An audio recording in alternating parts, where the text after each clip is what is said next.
6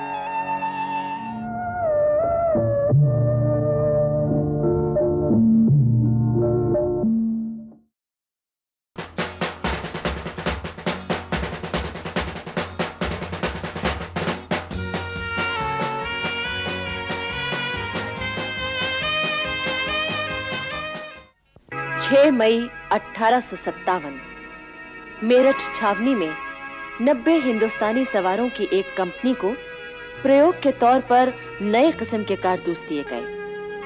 ये वही कारतूस थे जिनके बारे में कहा गया था कि इनमें गाय और सूअर की चर्बी लगी है। इन कारतूसों को दांत से काटकर चलाना था। 90 में से 85 सिपाहियों ने उन कारतूसों को इस्तेमाल करने से मना कर दिया। इन 85 सिपाहियों का कोर्ट मार्शल हुआ। आज्ञा न मानने के जुर्म में उन्हें 8 से 10 साल कैद की सजा सुनाई गई। 9 मई की सुबह उन 85 बंदी सिपाहियों को परेड मैदान में लाकर खड़ा किया गया।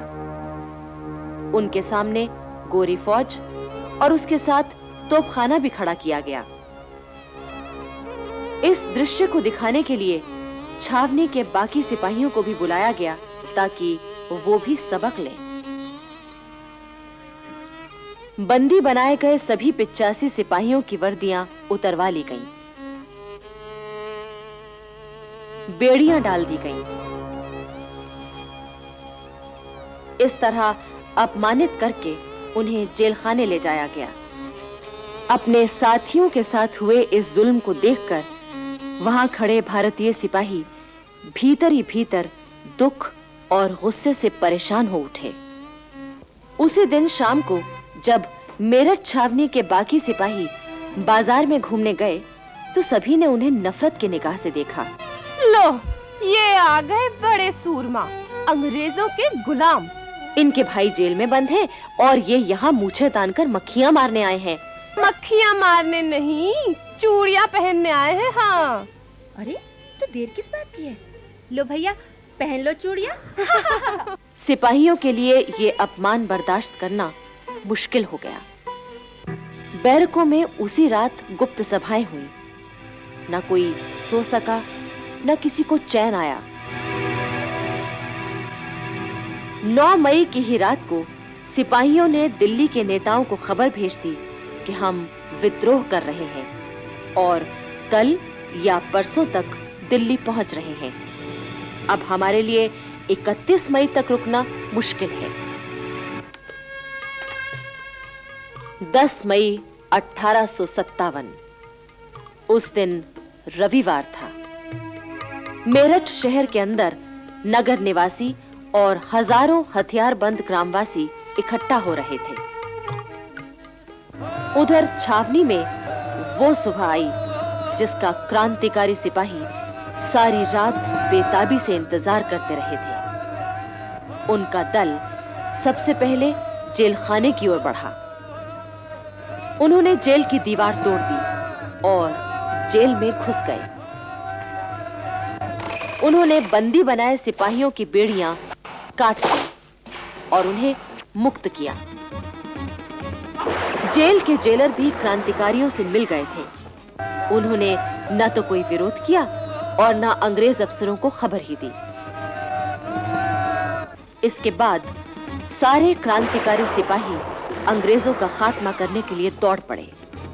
हिंदू, मुसलमान, पैदल, सवार और तोपखाने के सिपाही सभी विद्रोही हो उठे।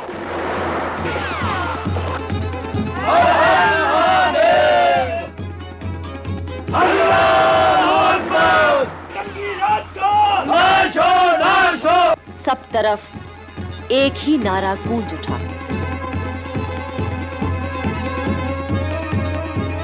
उस दिन मेरठ में बहुत से अंग्रेज मारे गए। बंगलों, दफ्तरों और होटलों में आग लगा दी गई। शहर और छावनी दोनों जगह भयंकर विद्रोह छिड़ चुका था। तारों को काट दिया गया था और रेलवे लाइन पर क्रांतिकारी सिपाहियों का पहरा लगा था। 11 मई 1857 की सुबह 8 बजे क्रांतिकारियों का दल दिल्ली पहुंचा। वे 10 तारीख की रात को ही मेरठ से चल दिए थे। दिल्ली के क्रांतिकारी नेताओं को तो उनके आने की खबर थी, लेकिन अंग्रेज अफसरों को कुछ भी पता नहीं था। जैसे ही अंग्रेज फौजी अफसर कर्नल रिप्ले को खबर मिली, वो 54 नंबर देसी पलटन को लेकर मुकाबले के लिए आगे बढ़ा। अपने भारतीय सिपाहियों को मुकाबले में देखकर मेरठ के क्रांतिकारियों ने हर हर महादेव, अल्लाह अकबर, अंग्रेजी राज का नाश हो, बहादुर शाह जफर की जय ऐसे नारे लगाए। अपने सामने खड़े आजादी के दीवाने सिपाहियों को देखकर 54 नंबर पलटन के दिल में भी राष्ट्रीयता जाग उठी। वे मेरठ के सिपाहियों से लड़ने की बजाय गले मिलने लगे। कर्नल रिप्ले ये देखकर घबरा गया। वो भागना चाहता था, पर क्रांतिकारी सिपाहियों ने उसे मार दिया। अब दिल्ली और मेरठ के क्रांतिकारी सिपाहियों ने कश्मीरी दरवाजे से दिल्ली में प्रवेश किया।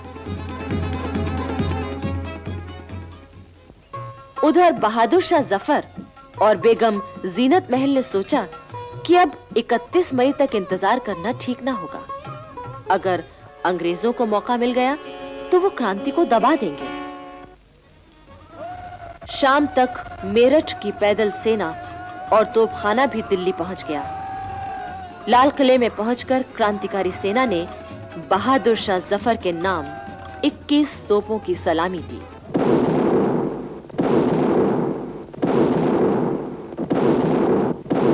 बहादुर शाह के पास पहुंचकर क्रांतिकारी सिपाहियों ने उन्हें सलाम किया और मेरठ का हाल सुनाया। मेरा खजाना खत्म हो चुका है, मैं आप लोगों को तनख्वाहें कहां से दूंगा? हम लोग हिंदुस्तान भर के अंग्रेजी खजाने ला लाकर आपके कदमों में डाल देंगे।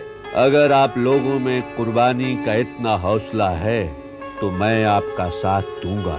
वैसे आप जानते हैं कि मैं बूढ़ा और कमजोर हूँ, इसलिए आपको अपना रहनुमा तो चुनना ही होगा। बहादुर शाह जफर की जय! बहादुर शाह जफर की जय! एक बार फिर लाल किले पर बहादुर शाह जफर का हरा और सुनहरा झंडा फहरा उठा। इसके बाद क्रांतिकारियों ने अंग्रेजों के तमाम खजाने, बैंक, इमारतें आदि अपने कब्जे में ले ली। जहां जो अंग्रेज मिला उसे कत्ल कर दिया गया। 11 मई से 16 मई तक दिल्ली में अंग्रेजों का कत्लेआम हुआ। दरियागंज के तमाम अंग्रेजी बंगले जला दिए गए। अब बारी थी दिल्ली के शस्त्र भंडार की, जिसमें करीब 9 लाख कारतूस, 10,000 बंदूकें और बहुत सा गोला बारूद था। यहाँ पर 9 अंग्रेज सिपाहियों का पहरा था। वे किसी भी हालत में ये शस्त्र भंडार क्रांतिकारी सेना को सौंपने को तैयार नहीं थे। आखिर क्रांतिकारी सेना ने उन पर आक्रमण कर दिया। वे 9 अंग्रेज सिपाही ज्यादा देर टिक न सके। उनमें से एक अंग्रेज सिपाही ने शस्त्र भंडार में आग लगा दी। इससे इतना भयानक विस्फोट हुआ कि वे 9 अंग्रेज सैनिक, 25 हिंदुस्तानी और करीब 300 दिल्लीवासी मारे गए। 16 मई 1857 को दिल्ली शहर कंपनी के हाथों से पूरी तरह आजाद हो गया और सम्राट बहादुर शाह जफर का शासन स्थापित हो गया। बहादुर शाह जफर ने सबसे पहले बरेली के बहादुर बख्त खां को सेना की कमान सौंपी और उसे प्रधान सेनापति बनाया। इस मौके पर बहादुर शाह ने बख्त खां से कहा, बहादुर, मुझे तुझ पर बड़ा भरोसा है। मुझे तुम खुदा हवाले करो और यहाँ मैदान जंग में कुछ करके दिखाओ। इसके बाद बहादुर शाह जफर ने देशवासियों के नाम एक पैगाम प्रसारित किया।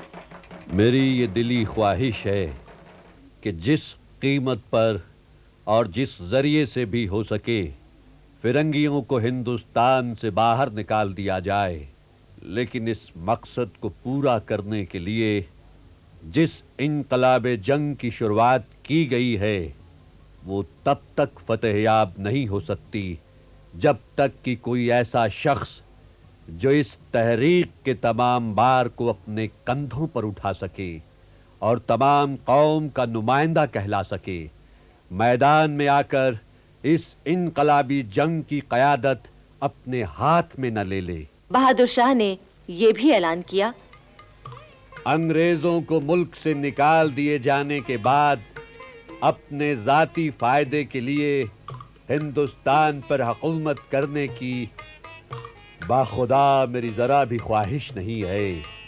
याद रखें, खुदा ने इंसान को जितनी भी नेमतें अता की हैं उसमें सबसे बड़ी बरकत आजादी है। इसलिए हमें हर कीमत पर अपनी आजादी की हिफाजत करनी है।